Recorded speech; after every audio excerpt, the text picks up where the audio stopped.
నమస్తే, నేను మీ సతీష్ కుమార్ రాచూరి. కాంగ్రెస్ 2005లో ఒక బిల్లు ప్రవేశపెట్టింది పార్లమెంట్లో. దాన్ని గట్టిగా అడ్డుకుంది బీజేపీ లేకుంటే, ఒకవేళ ఆ బిల్లు పాస్ అయి ఉంటే హిందువులు చాలా ఘోరమైన పరిస్థితులు ఎదుర్కోవాల్సి వస్తుండే, బానిసల్లా బతకాల్సి వస్తుండే. ఆ బిల్లు ఏంటంటే హిందూ కోడ్ బిల్ అని చెప్పి తీసుకొచ్చారు. ఆ బిల్లు మనం ఏం చేయాలన్నా, మన ఇంట్లో పూజ చేయాలనుకున్నా, మన ఇంటి ముందర టెంట్ వేసుకోవాలనుకున్నా, మనం గణేష్ మండపం వేసుకోవాలనుకున్నా, మైనార్టీల యొక్క ఎన్ఓసి నో ఆబ్జెక్షన్ సర్టిఫికేట్ తీసుకొని పిఎస్ పోతే పిఎస్లో అప్పుడు మనకు పర్మిషన్ ఇస్తారు.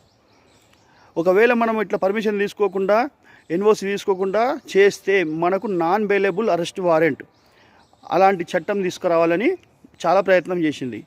అయితే అది ఫెయిల్ కావడంతో 2011లో ఇంకో బిల్ తీసుకొచ్చేసింది. దానికి పేరు మార్చేసి, అది ఇంకా డేంజరస్ బిల్. అది కమ్యూనల్ యాక్ట్.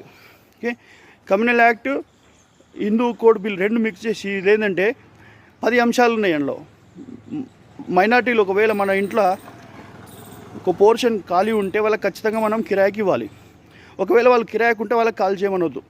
ఒక వ్యక్తి ఉత్తరప్రదేశ్లో నేను పలానా మైనార్టీ ఉన్నాను, అందుకే నాకు కాల్ చేయమంటున్నాడు అని చెప్పి పోలీస్ కంప్లైంట్ చేసిండు. ఆ వ్యక్తి యొక్క కంప్లైంట్ ఆధారంగా తీసుకొని బిల్ తయారు చేసారు.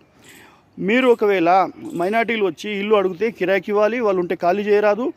ఓకే, మీ దగ్గర భూమి ఉంటే దానికి లీజ్కి ఇవ్వాలి. మీ దగ్గర షాపు ఉంటే వాళ్ళు అడిగితే మీరు దానికి కిరాయికి ఇవ్వాలి. లేకుంటే మీకు నాన్ బెయిలబుల్ అరెస్ట్ వారెంట్. అక్కడ మళ్ళా ఒకవేళ గొడవలైనాయి అనుకోండి, గొడవలు అయితే కేవలం హిందువుల మీదనే కంప్లైంట్, హిందువు మీదనే కేసు అవుతుంది. వాదించే లాయర్ మైనార్టీ ఉండాలి, జడ్జి కూడా మైనార్టీ ఉండాలి. అలాంటి బిల్. అది కాకుండా మీ దగ్గర పొలం ఉందనుకోండి, ఆ పొలంని మనం వాళ్ళకు లీజ్కి ఇవ్వాలి.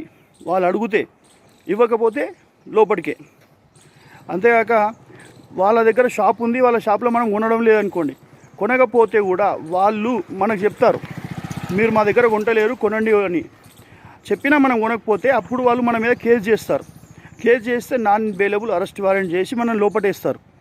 అంటే వాళ్ళు ఇల్లు అడిగిన ఇవ్వాలి, వాళ్ళు భూమి అడిగిన ఇవ్వాలి, వాళ్ళు షాప్ అడిగిన ఇవ్వాలి, వాళ్ళు గిరాకీ చేయమంటే చేయాలి. మన అంటూ మన ఇష్టాలతో ఎలాంటి పర్మిషన్ లేకుండా, ఎలాంటి పని లేకుండా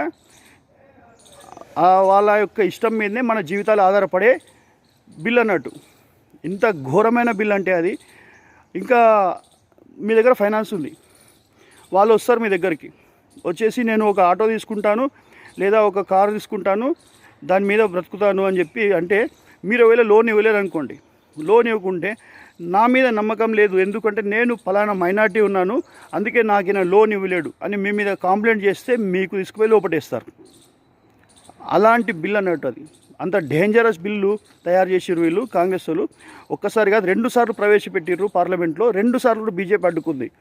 ఈరోజు కాంగ్రెస్లో ఉన్న హిందువులు కూడా బానిసల్లా బతకాల్సిన అవసరం వస్తుండే. ఒకవేళ ఆ బిల్లు పాస్ అయి ఉంటే, ఒకవేళ బీజేపీ అడ్డుకోకపోతే, ఈరోజు కాంగ్రెస్లో ఉన్న హిందువులు కానీ, టీఆర్ఎస్లో ఉన్న హిందువులు కానీ, హిందువుల మీద ద్వేషం కక్కుతున్న హిందువులు కానీ ఈరోజు ఇంత మాత్రం స్వేచ్ఛగా బతుకుతున్నారంటే బీజేపీ ఉన్నందుకే.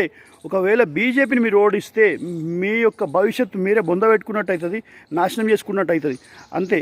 అందుకే బీజేపీకి సపోర్ట్ చేయండి. ఇది పార్లమెంట్ ఎన్నికలు ఉన్నాయి, అందుకే కమలం పువ్వు గుర్తుకి మనం ఓటేయాలి. జై శ్రీరామ్, భారత్ మాతాకి జై.